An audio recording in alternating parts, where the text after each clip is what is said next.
Welcome to Powerful Women Rising, the podcast where we ditch the rulebook and build businesses with authenticity, integrity, and a whole lot of fun. Join host Melissa Snow, business relationship strategist and founder of the Powerful Women Rising community, as she interviews top experts and shares candid insights on business strategy, marketing, mindset, and more. Let's get real, get inspired, and rise together. This is Powerful Women Rising.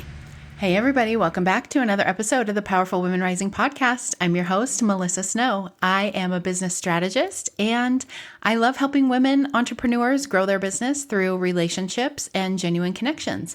I am all about teaching people how to network like a human and not like a salesy weirdo. And one of the ways that I do that is through this podcast. Another way that I do that is in the Powerful Women Rising community. That is my membership community for female entrepreneurs, and it is the best place on the internet. It is so full of love and support and wisdom and brilliance, and it's everything that I wish I would have had in the first 7 years of my business. And I created it so that other women could benefit from having it. We have mastermind calls, we have networking calls, we have co-working calls, one of which is actually happening right now. And I love it so much because it is just our time to get shit done. And one of the things that I put off and procrastinate most often are editing these podcast episodes. And so knowing that I have this 4-hour space every single month, and that's when I'm going to do the thing, just like takes a weight off my shoulders that I'm like, you don't even have to worry about it because you're going to do it during the co-working call. And that's what's happening. So anyway, I am excited to share today's interview with you. I just recently got back from a Polka Dot Powerhouse convention. It's called Celebration. Polka Dots is a women's connection company. And I have run the Colorado Springs in-person group for several years now. And we have this annual convention where members from all over the world get together for a couple days, and there's speakers and connection activities and party at night and all of these awesome things. It was super fun, and it also is really, really relevant to the topic that we're talking about today, because I was watching the women who were on stage, and I had conversations with several women who I was like, why don't you apply to speak next year? And so many women that are like, me, I don't have anything to say. Like, why would I apply to speak? And I feel qualified to say this because I spoke at Celebration 2 years ago. And I also felt that like, what? Why? And I think it's interesting because so often we think that thought leadership has to be something like new and big and controversial, or like something no one's ever said before, right? Like, why would I get up on stage? I don't have anything to say that people don't already know or that hasn't been said. And sometimes people just need to hear it from you. Sometimes people just need to hear it with your story or with your twist on it or with your whatever it is that makes it relevant to you, that is going to hit for them, that didn't hit for them the first 10 times that they heard it. And that's one of the things that we are going to be diving into in today's episode. This is an interview that I did with Mel Ripp, who is a lovely human and also the founder and CEO of Peapod Marketing and PR Consulting. She is fueled by a notion that everyone has the insights and expertise to be a thought leader in their industry. She specifically loves helping women entrepreneurs and executives who may have shied away from shining a light on themselves for a variety of reasons, which we will talk about in this episode. So she specializes in thought leadership, personal branding, and ghostwriting that helps you balance your stories, which are all your own, and your perspectives with your values, your comfort level, and your goals. In the moments that she's not creating content or shaping strategies for her clients, Mel is most likely resisting the urge to purchase yet another fancy candle, doting on her many houseplants, or hopping a flight to the next destination on her list. I know you are going to love this interview, and it is going to help you realize that you have something to share and you yourself are a thought leader. And I can't wait to hear what you come up with. Hello, Melissa. Welcome to the podcast. Thank you. I'm so excited to be here. Thank you. I'm so excited to have you. Two Melissas in one place is never a bad thing. Yeah, no. The more Melissas, the better, honestly. Exactly. You're not a Leo too, are you? No, I'm a Taurus. Okay. So, yeah. Okay. I'm a stubborn Melissa. Perfect. I like to say I'm a post-therapy Leo. Like there's the Leo who hasn't had therapy, and then there's the Leo who has. Nobody wants to be friends with the pre-therapy Leo. Yeah. Okay. I guess if I was also kind of like qualifying myself, I'd say that I'm the much too self-aware Taurus. There you go. I love it. Okay, well, good. Because we could take two Melissas on a podcast, but not two Leo Melissas. That would be Totally. way No. too much. Yeah. No. No. Okay, so we are talking today about thought leadership. And before we dive in, I would love for you to just introduce yourself to the listeners, tell them a little bit about you. Absolutely. So my name is Mel Ripp, or Melissa. Just don't call me Missy. I am the owner and CEO of Peapod Marketing and PR Consulting. So our agency specializes in thought leadership strategy and ghostwriting for both female entrepreneurs and executives. So I do a little bit of coaching and work with executives, but honestly, most of my work is with female entrepreneurs. Awesome. And how did you get into that kind of work? Well, I kind of got into the work by accident. So Peapod has been a thing since 2003. So when I graduated from college, I started to do kind of marketing and writing work on the side, in addition to a full-time role. And I took Peapod full-time around, I think it was the day after Thanksgiving, 2018. And at that point, I was just kind of doing anything and everything, any communications or marketing or writing work you needed for whatever niche, I was doing it. And a woman had come to me, she was a referral, and she said, hey, I really need a bio for an award that I won. So I wrote Stacy her bio, sent it to her. She was very pleased. And then I was just like, oh, okay, well, that was cool. That was fun. And so she called me back, and, you can always tell a millennial's like heart rate you start palpitating when someone texts you and goes, can you hop on a quick call? And I'm like, wait, I delivered this woman her work. Like, what does she want? So I hopped on the call, and she's like, I just love, like, you really heard and saw me. And she's like, I have always wanted to get into posting more on LinkedIn, writing my own blogs, doing things like op-eds and other earned media, but I've never been able to figure out how to do it. Would you be interested in helping me? And I was like, yes, I would. Like, I had never thought about it before that moment. And that was in the fall of 2020. So it was just kind of a weird time for all of us in business. But by the middle of 2021, I had kind of stuck a stake in the ground to say, like, yes, like this is the work that I want to be doing. But it definitely was not a preconceived notion by any means. It was a total happy accident. And like every time I connect with Stacy, I'm always like, thank you for my career path. Yeah, no kidding. I don't know very many entrepreneurs that are like, yeah, this is what I wanted to do since I was a little girl.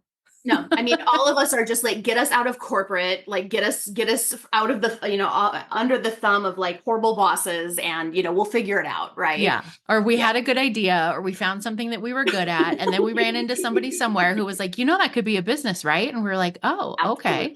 Absolutely. Yep. I love it.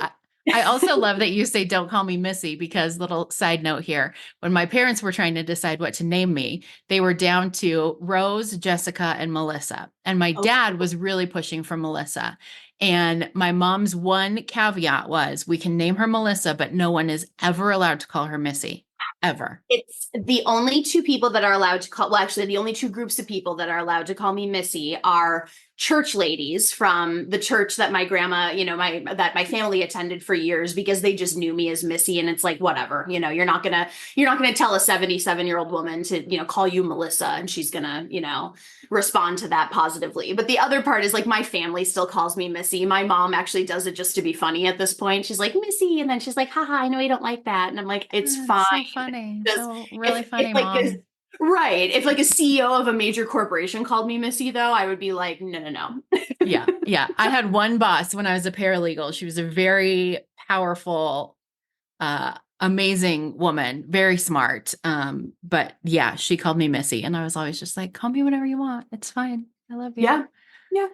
Okay. So let's talk about thought leadership. Let's talk about what we're actually here to talk about today.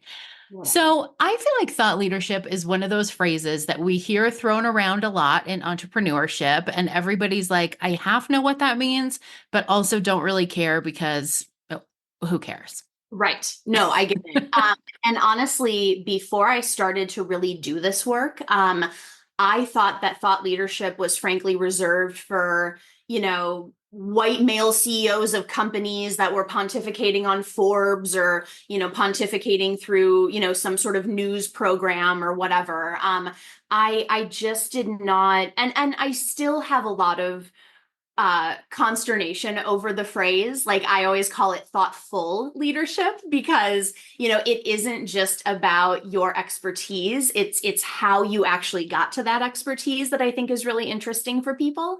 But yeah, thought leadership is definitely one of those things where you're like, wait, I couldn't be a thought leader because, like we don't call ourselves thought leaders, right? Like we always want someone to bestow that title on us. And when I work with women to kind of start to cultivate their messaging and their unique point of view, which I can get into kind of the parts of thought leadership in a sec.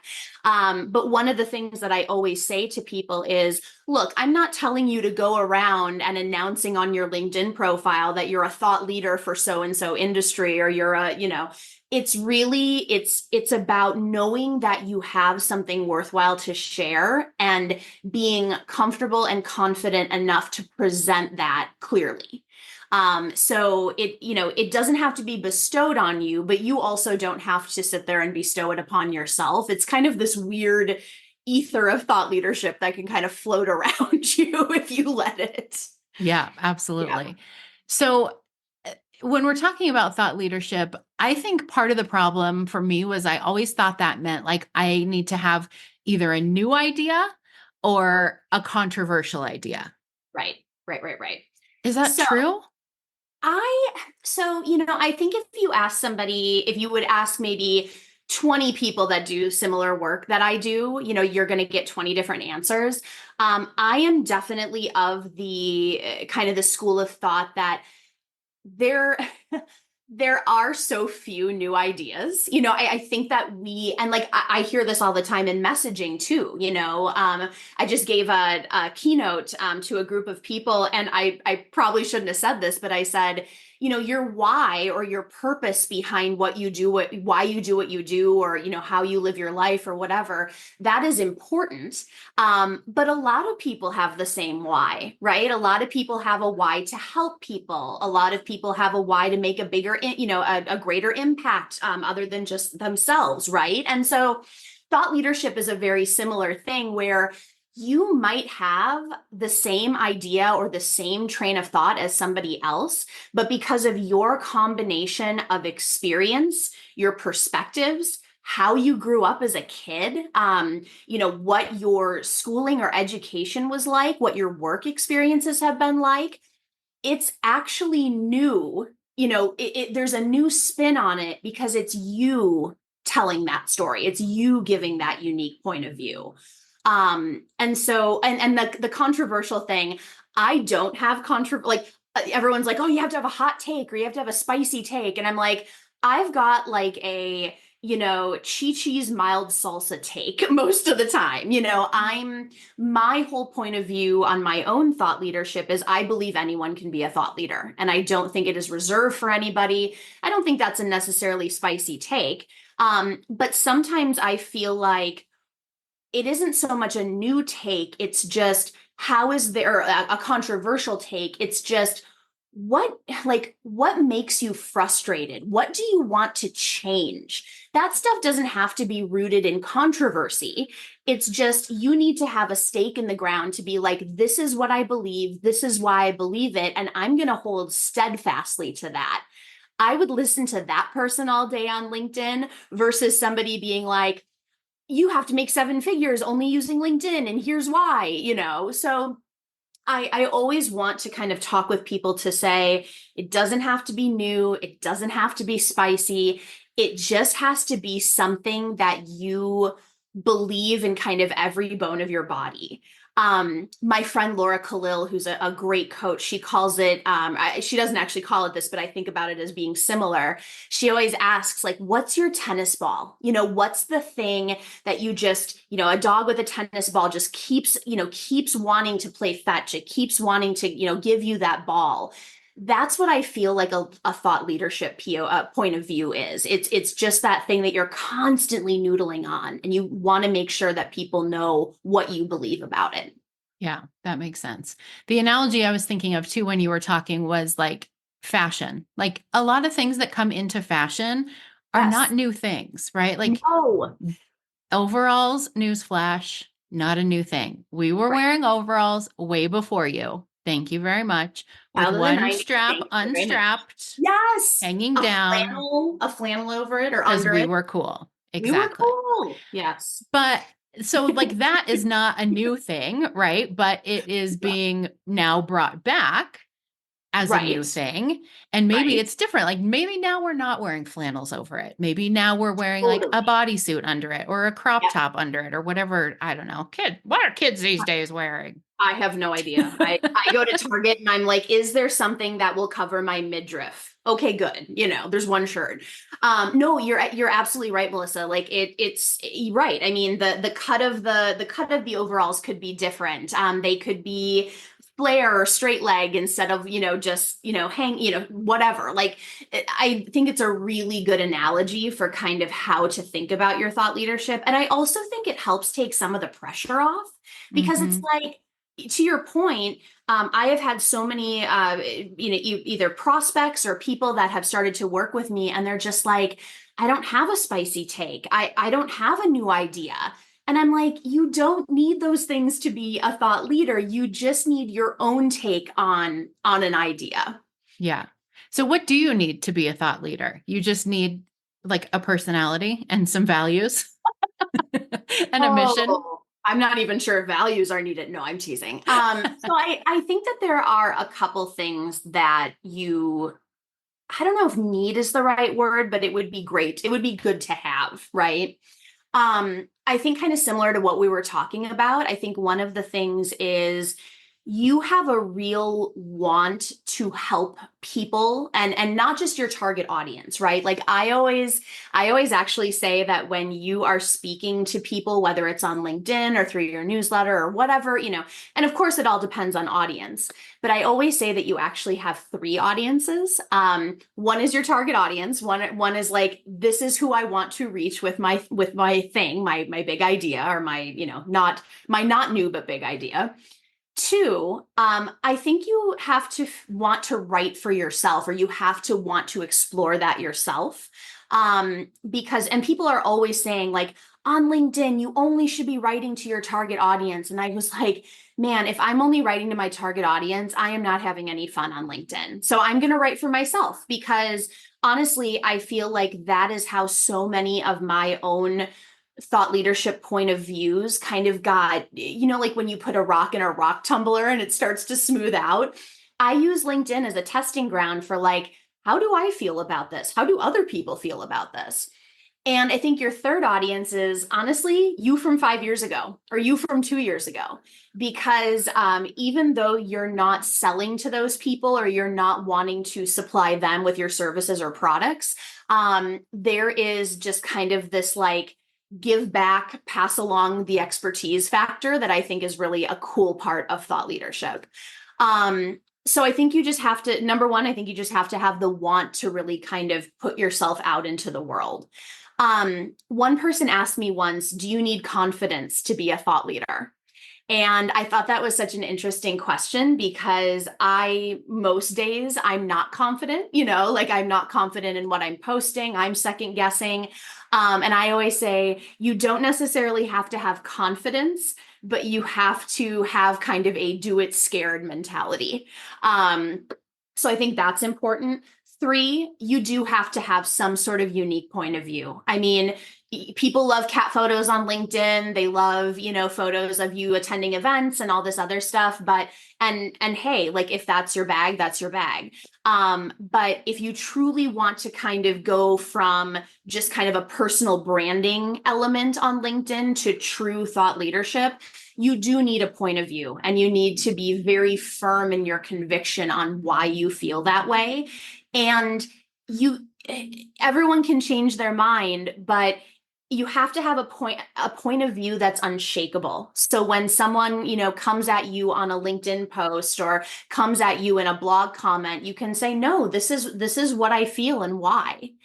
And I think the last thing that's important is just the knowledge. I think you always want to have a curiosity to always be kind of refining that. So I talked a little bit about the rock tumbler. What I believed a year ago, like my POV is very, very similar about some of the things I believe around thought leadership and ghostwriting and kind of all of that stuff. But I think you're always having to realize that as you age, as you take on different projects, as your business transitions, your POV will shift and that's okay. And so as long as you are in a situation where you're like, I'm okay to grow. I'm okay to kind of, continue to massage this thought or this feeling as I grow. I think that's important. Just understanding that growth is always going to be a thing and it's always going to change your thoughts. Yeah, that's really good. So you touched on this a little bit. What's the difference between thought leadership and personal brand? Yeah. So I'm going to talk about thought leadership first, and then I'm going to talk about personal brand. So thought leadership, when I think about that, and Forbes and Fast Company and all these other outlets, they all kind of have their own, definitions of this. But it's like, I always think like when I look at someone and I go, oh, she's the go-to for this particular set of expertise. Or there's a woman I know, her name is Julie Kelly, and she's a PR expert. And Julie's whole thing is press releases do not work. Do not send press releases. And that is something that is very known in the PR industry, but nobody wants to say it because there are people who get paid to write press releases. There are companies that benefit from that press release, they think. But I love the whole thing because I instantly know that when I'm thinking about PR or I'm thinking about press releases, Julie is my go-to. Julie's who I want to talk to. So I think there's that. But I also think there's another part of thought leadership where it's not just shouting into whatever void you've decided to make your void, right? It's not just LinkedIn or your email or whatever. It's also about connecting with people through that point of view and through those thoughts and that expertise. I feel like sometimes we think of thought leadership as very one-sided, but really the entire purpose of thought leadership is to help people think a thought that they didn't have before, help people think that thought is also possible for them, and also just connecting with people in an authentic way through kind of this exchange of ideas. So personal branding, on the other hand, it's like, I feel like you're promoting what's already unique to you, right? Your core values, your skills, your tone of voice, your life experiences. Like, yes, all of that can be kind of a contributing factor to thought leadership. It can kind of, it can color the way that you present your point of view, but it's kind of all of the things that make you who you are already and making sure those are on display. So for instance, part of my core value is curiosity, right? But how that translates into a thought leadership situation is my whole point of view for my work is when a woman goes from corporate America to, or whatever, 9-to-5 job to running their own business, there is an identity shift that inevitably occurs. And it sometimes is very difficult for women to understand, okay, I was kind of hiding behind my brand or my company. What do I believe now that I'm a business owner, right? And so I use my personal branding, my core value of curiosity, to work with these women to uncover that for themselves. So they're related, but it's not quite the same thing. I hope that made sense. I feel like I just babbled there. I think it makes sense. I think it does. Well, it's hard because I think part of what you're saying is that the two aren't always like completely separate from each other. Right. It's not like A, B, and C Yes. falls under personal branding and D, E, and F falls under thought leadership. There's a lot of crossovers. Like for me, a lot of what people know me for is like, I'm very, The nice word is authentic. Sometimes I'm just a hot freaking mess, but everybody's like, you're so real. I'm like, that's a nice way to put it. That's Um, that's Leo Melissa coming through. yeah, I don't even know. I don't even know. But like authenticity, like genuine connection, like just be yourself. There's a seat at the table for everybody. That's very me. Yes.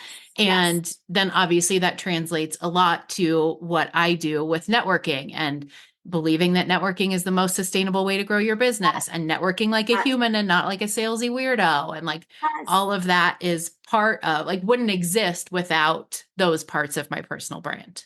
Exactly. It is, I always call it a Venn diagram that, it overlaps quite a bit, right? But you are easily able to articulate all of these things that you believe and that you value, but you were very clear about your thought leadership POV. Right. And so it obviously, they are symbiotic. They are not, you don't practice one or the other. So Yeah. yeah, it's a great point. Totally makes sense. So we talked about this a little bit. We talked about some misconceptions that people have about thought leadership. It doesn't have to be like you don't have to be Oprah or Brene Brown to be a thought leader. Right. You don't have to be like controversial or have this new like big concept that nobody's ever thought of before. Are there any other common misconceptions that you hear from people when it comes to thought leadership? Yes. And I will say, Melissa, that there are of course are people that are going to disagree with my approach and kind of what I say about it. But to me, thought leadership has everything to do, like I said, not only with the ideas you have, but how you arrived at those ideas. And so when I start working with clients, and I actually just started working with a new client a couple weeks ago, she has an incredible thought leadership POV. She has such a great idea that I'm just like, oh my gosh, you could write a book and you could do it, but when we started to work together, I said, just so you know, I have a little bit of a different approach to thought leadership. And so I want you to give us that expertise. I want you to be, thinking very clearly about kind of all of the different pieces of this big idea that you have. But in order to get someone to listen to that at the place that they are, it is important for you to share a little bit of yourself, right? And so I call it the vulnerability spectrum. And vulnerability, like authenticity and thought leadership, are words that people just are like, gross. Like, vulnerability, that doesn't have a place in professional business. But business, my friend Kylie Peter says, business is personal. We always try to act like it's not, but it is. People buy, and this has been said over and over, but people buy and they buy services, they buy products from people they know, like, and trust. And you can't trust somebody unless you know them and you like them, right? And so I always tell people, like, yes, I want us to explore all of these big ideas you have and all of these point of views, or this one great point of view. But I also want to make sure that we're telling people, what is your origin story? What did you want to study when you went to college and how did that change? Was there a pivotal moment in your career that shifted things for you? And started to think differently. I always say that there's all these points in time of our lives. Simon Sinek calls it like the peaks and the valleys, where a lot of people can trace their purpose and also their point of view on life and in business to a lot of the stuff that happened to them as kids, as young adults, as newly professional people. And so for instance, like I'm a product of a divorced family. My parents didn't always get along. I had some issues growing up, with my dad. And because of that, I have a real want to have people feel seen and heard. And this is why I do the work I do. Right. And so I didn't, like I said, it was a mistake, it was a happy accident that Stacy reached out to me, but like, I didn't just pluck this thought leadership stuff from the sky.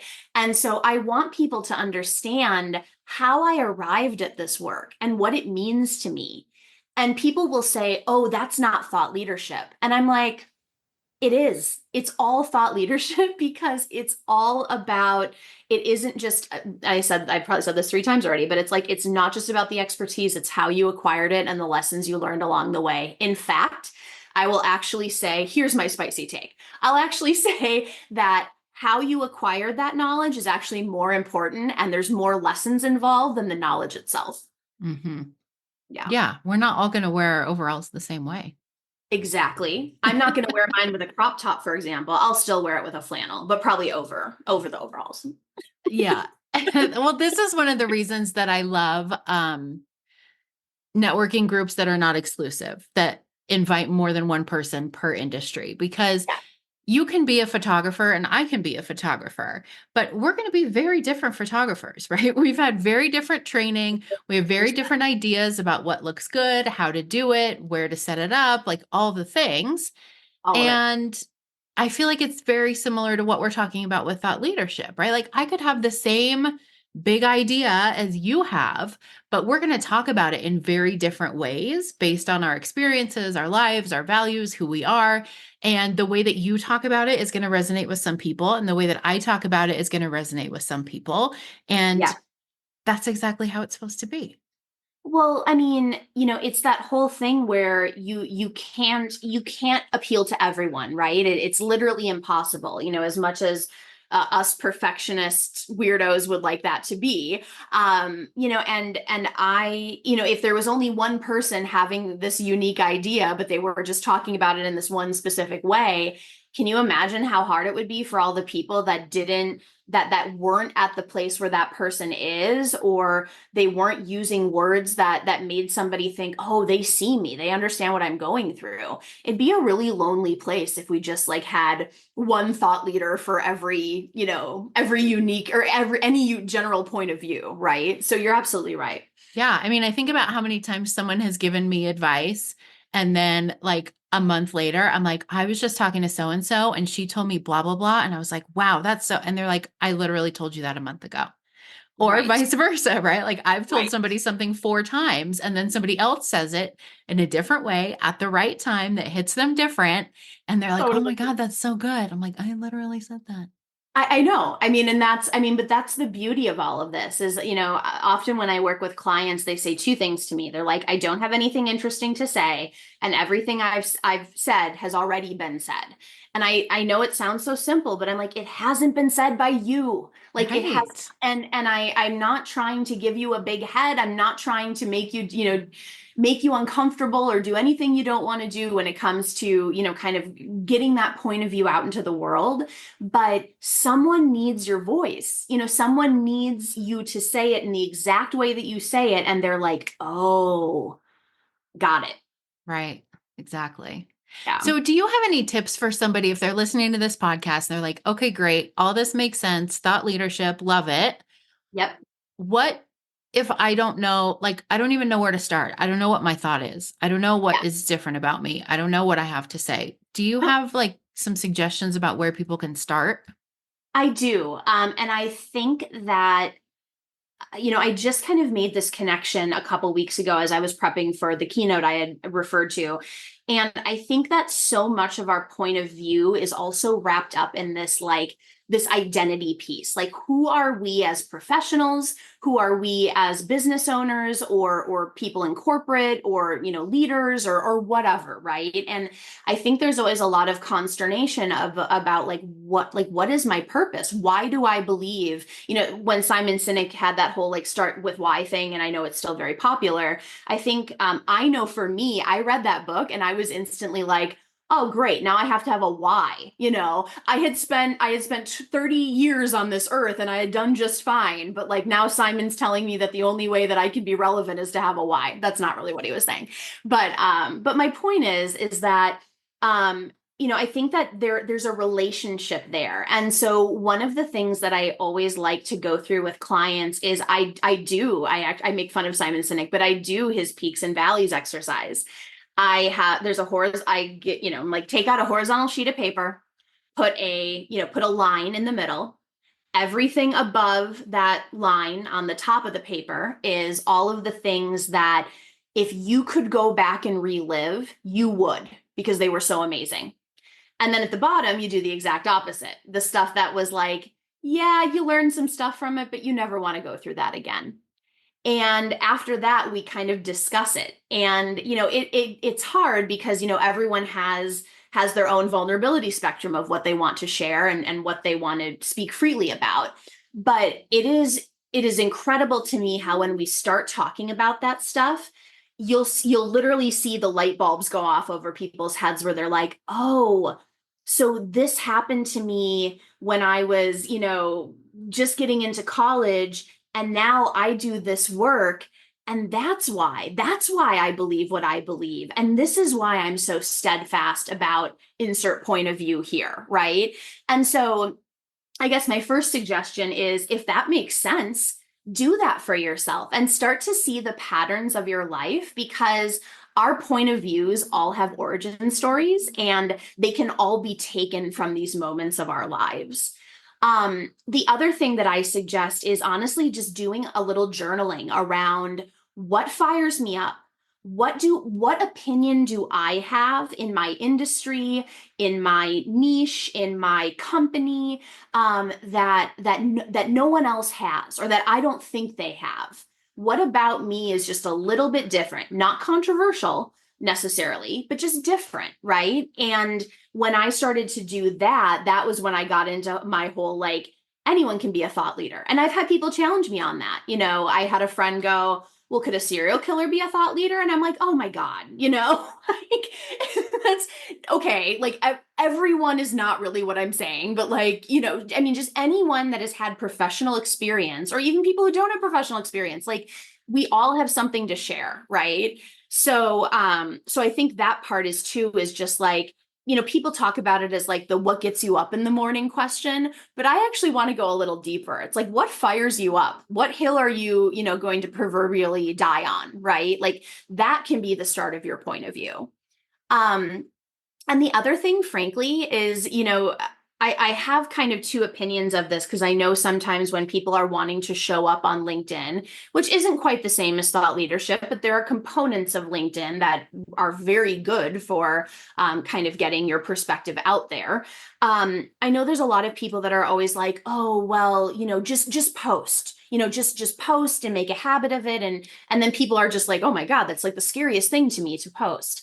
So I always tell people, like, start off a LinkedIn post with like, hey, does anyone else feel this way? Or am I the only one that feels this?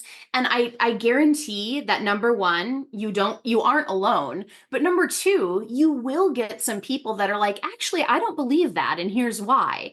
And that can be scary. I'm not saying that that's not, but I think that even just having something to react to like that can really help you start to develop what you actually stand for and what you believe from, your own point of view. Yeah, that makes sense. Because if somebody's like, actually, no, I think it's blah, blah, blah. And you're like, oh, yeah, maybe. I mean, That might not be your thing then. right. And I think the other thing too is, like, I remember being in marketing and corporate communications for a long time. And I, like, one of the things I always would tell my clients in the first 2 years is like, don't build a house on real estate you don't own, right? So don't just build your brand on social media, have a website, have all the, all this. And I was talking with a friend last week and I said, I don't know if I'm ready to actually say that you can rent as long as you'd like, because I know, like, LinkedIn algorithms are always going to change. Social media is always going to be a little, like, sporadic and strange. But if I was giving advice to a person that was just starting a business today, I would say, get clear on your messaging and start posting on LinkedIn. I wouldn't necessarily say buy a $10,000 website, And so, they were like, whoa, that's so different from what you used to say. And I'm like, right. I've had a lot of conversations now and I've kind of switched my thinking on it. But I just think, again, like, when you put something out there and you can kind of get some reactions, I think it can help you be like, am I as steadfast in this as I think I am? Or is there a little push pull there? And do I need to explore that? Or, to your point, do I really care in the first place? Right. So I think that I think it's a weird trick, but it works. Yeah, that's really good. So if somebody knows what their thought leadership position is, if they've got an idea of like, yes, this is what I stand for, this is my thing, what do they do with that? Yeah. So there, of course, there's a ton of things that you can do with it, both digitally and, with groups and networking and kind of all of this stuff. I think the lowest hanging fruit for me, and I was actually thinking about the slide that I created for a presentation once. It's like, there's always kind of this low hanging fruit to kind of like, here's like the biggest thing you could do. But if you do have a thought leadership POV, I think LinkedIn is a great platform for it. There's a lot of noise out there, and I'm not going to ever tell you that there isn't. There's a lot of people that are just kind of like posting every day, not really caring what they post, perhaps writing entire posts with AI, which is a whole other thing. But there are thoughtful people that are really wanting to kind of hone their point of view. And so going back to the woman that just started working with me, we just started posting some things about her big idea. And, it's always one of those things where you're like, oh, I really hope she gets the feedback she's looking for. I hope she's getting, she'll get comments. And already, like, I'm reading through her comments and people are asking thoughtful questions, and they're kind of doing a yes and or a, but what about this? And it's helping her again kind of polish that rock. So I think LinkedIn is great. I think another thing is there's some, quoted as one, help a B2B reporter out is another. It really kind of all depends on your niche. But if you have a POV and you feel good about getting out there, see if you can just, get on one of those sites. And, obviously those are all PR pitches. They're all looking for people to interview. So if you feel good enough and confident enough to have a quote about your point of view, do that. It's not a full article. It's not like somebody's interviewing you necessarily, but like even a couple lines can be very helpful.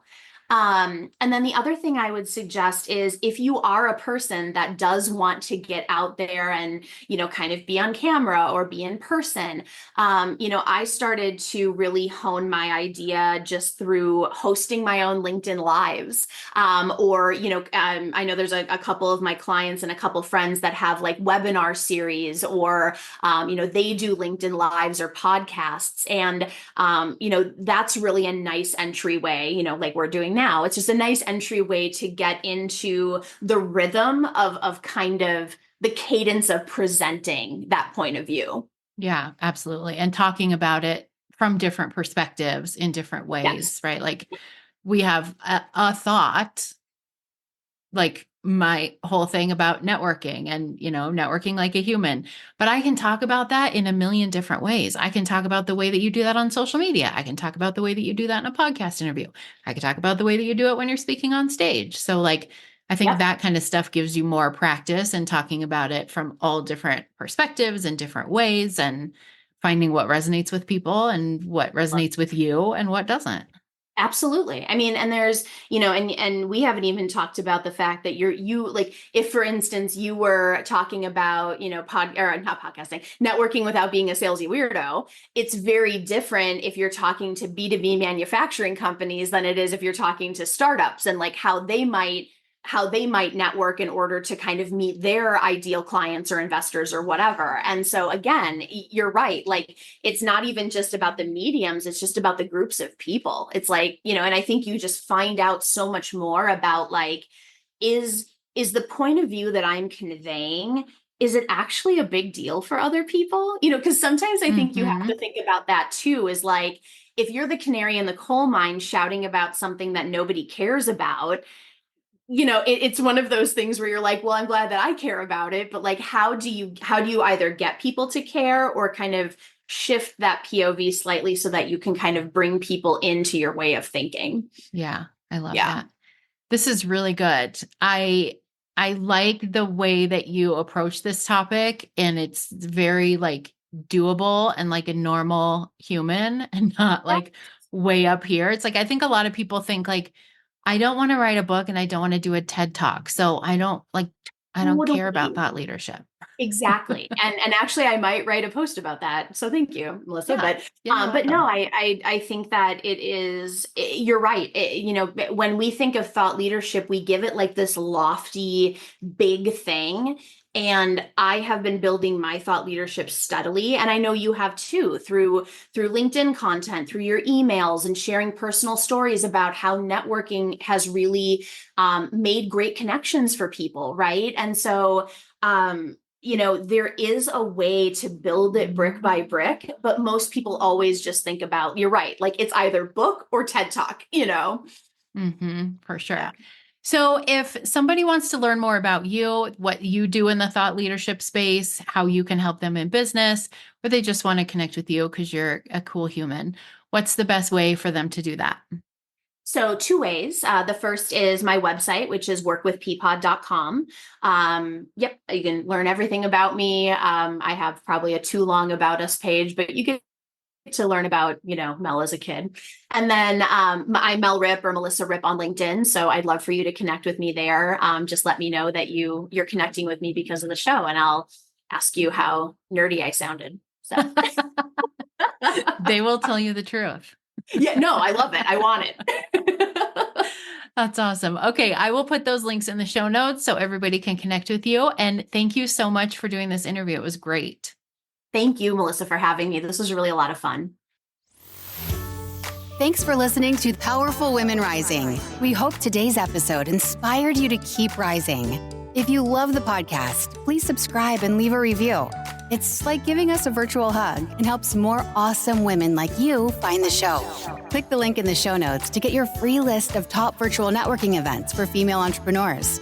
It's time to make real connections and grow your business with integrity and authenticity. Until next time, keep rising and stay powerful.